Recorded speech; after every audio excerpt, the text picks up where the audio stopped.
तो भारत का आने वाला साल कैसा होगा? इसकी सबसे बड़ी झलक मिलती है देश के बजट से। आइए देखते हैं कि 2026-27 के बजट में क्या बड़ी घोषणाएं हुई हैं जो देश को एक नई दिशा देंगी। अगर पूरे बजट को सिर्फ 3 शब्दों में समेटना हो तो वो होंगे विकास, रोजगार और आत्मनिर्भरता। सच कहूं तो यही वो मंत्र है जो हर बड़े फैसले के पीछे की सोच को दिखाता है। अब सवाल ये है कि ये सिर्फ एक मंत्र रहेगा या हकीकत भी बनेगा। इसके लिए सरकार ने कुछ खास क्षेत्रों पर फोकस किया है। चलिए एक एक करके इन्हें समझते हैं। तो सबसे पहले बात करते हैं बुनियादी ढांचे की, यानी इंफ्रास्ट्रक्चर की। सोचिए, सड़कें, पुल, ट्रेनें, ये सब देश की अर्थव्यवस्था की धमनियों की तरह हैं, जिनमें तरक्की का खून दौड़ता है। और इस बजट में इस पर खास जोर दिया गया है। और पहली बड़ी घोषणा है रेलवे को लेकर। पूरे देश में, ध्यान दीजिए, 7 नए हाई स्पीड रेल कॉरिडोर बनाने की योजना है। अब इसका असर क्या होगा? देखिए, ये सिर्फ तेज सफर की बात नहीं है, इसका फायदा दोहरा है। एक तरफ तो यात्रा में लगने वाला वक्त घटेगा और दूसरी तरफ आप सोचिए, इतने बड़े प्रोजेक्ट से कंस्ट्रक्शन और लॉजिस्टिक्स में कितने बड़े पैमाने पर रोजगार के मौके बनेंगे। रेलवे के बाद अब पानी पर फोकस है। देश में 20 नए राष्ट्रीय जलमार्ग विकसित करने का लक्ष्य रखा गया है। और पता है, ये एक बहुत ही स्मार्ट मूव है। क्यों? क्योंकि इसके फायदे कई हैं। एक तो जलमार्गों से माल ढुलाई का खर्चा घटता है, जिसका सीधा फायदा व्यापार को मिलता है। और दूसरा, ये सड़क परिवहन के मुकाबले पर्यावरण के लिए भी कहीं ज्यादा बेहतर है। अब बात करते हैं पूर्वोत्तर भारत की। वहां के विकास को रफ्तार देने के लिए सरकार 4000 ई-बसें तैनात करने जा रही है।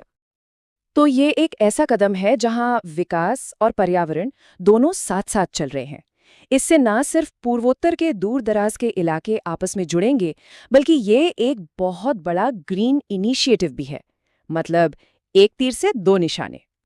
तो ये तो हुई हार्डवेयर की बात, लेकिन किसी भी देश का असली सॉफ्टवेयर तो उसके लोग होते हैं, है ना?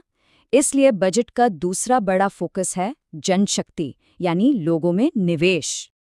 यहाँ महिला सशक्तिकरण के लिए एक बहुत साफ रणनीति दिखती है। इसके 2 पहलू हैं। पहला, आर्थिक अवसर, यानी महिला समूहों को स्टार्टअप के तौर पर बढ़ावा देना ताकि वे आर्थिक रूप से आत्मनिर्भर बन सके। और दूसरा है शैक्षिक सुरक्षा, जिसके लिए हर जिले में एक नया गर्ल्स हॉस्टल बनाया जाएगा ताकि बेटियों की पढ़ाई बीच में न रुके।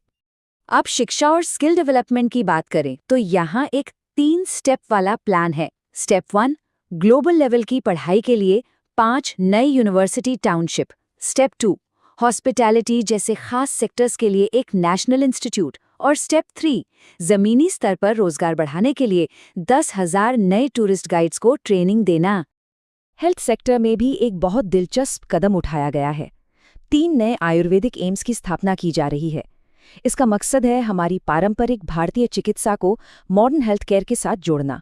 और इसका सबसे बड़ा फायदा ग्रामीण इलाकों में बेहतर स्वास्थ्य सुविधाएं पहुंचाने में मिलेगा। अब आते हैं तीसरे और शायद सबसे अहम पिलर पर, अर्थव्यवस्था। क्योंकि आत्मनिर्भर भारत का सपना तभी साकार होगा जब उसका आर्थिक इंजन मजबूत हो।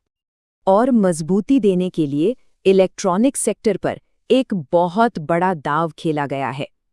इस सेक्टर के लिए 40,000 करोड़ रुपए आवंटित किए गए हैं। तो इस पैसे का मिशन क्या है? मिशन बिल्कुल साफ है, भारत को इलेक्ट्रॉनिक्स मैन्युफैक्चरिंग का ग्लोबल हब बनाना, चाहे वो मोबाइल फोन हो या सेमीकंडक्टर चिप्स। इससे होगा क्या? आयात पर हमारी निर्भरता घटेगी और देश में ही रोजगार के नए मौके बनेंगे। सिर्फ केंद्र ही नहीं, राज्यों को भी आर्थिक तौर पर ताकत दी जा रही है। इसके लिए राज्यों को 1.4 लाख करोड़ रुपए की विशेष आर्थिक सहायता दी जाएगी। अब ये एक बहुत जरूरी कदम है। क्यों? क्योंकि इस मदद से राज्यों को अपने लोकल प्रोजेक्ट्स को बिना किसी आर्थिक रुकावट के तेजी से पूरा करने में मदद मिलेगी। और बात यही नहीं रुकती। अर्थव्यवस्था की जो रीढ़ है, यानी स्टार्टअप्स, छोटे उद्योग और किसान, उन्हें भी बड़ा सहारा दिया गया है। स्टार्टअप्स और एमएसएमईज के लिए 2000 करोड़ का एक खास फंड बनाया गया है। और छोटे किसानों को खेती में मदद के लिए 20,000 रुपए तक की लोन सुविधा मिलेगी। तो ये सब तो हुई बड़ी बड़ी बातें, बड़ी बड़ी घोषणाएं। लेकिन सवाल ये उठता है कि इसमें आम आदमी की जेब के लिए क्या है? तो देखिए, टैक्स पेयर्स के लिए एक बहुत बड़ा अपडेट है। 1 अप्रैल 2026 से एक नया इनकम टैक्स एक्ट लागू होने वाला है और वादा यह है कि इससे टैक्स का पूरा सिस्टम पहले से कहीं ज्यादा आसान और पारदर्शी हो जाएगा। घोषणाएं तो जैसा हमने देखा काफी जबरदस्त हैं, लेकिन अब आते हैं सबसे बड़े सवाल पर, असली चुनौती पर। इन योजनाओं को जमीन पर उतारा कैसे जाएगा? कहते हैं ना, किसी भी योजना का असली फायदा उसके सही क्रियान्वयन से मिलता है, और ये बात 100% सच है।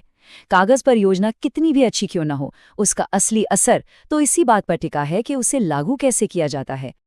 तो कुल मिलाकर बजट का रोड मैप तो तैयार है, लेकिन असली परीक्षा अब शुरू होगी। घोषणाएं तो बहुत शक्तिशाली हैं, पर क्या उनका कार्यान्वयन, उनका एग्जीक्यूशन भी उतना ही असरदार होगा?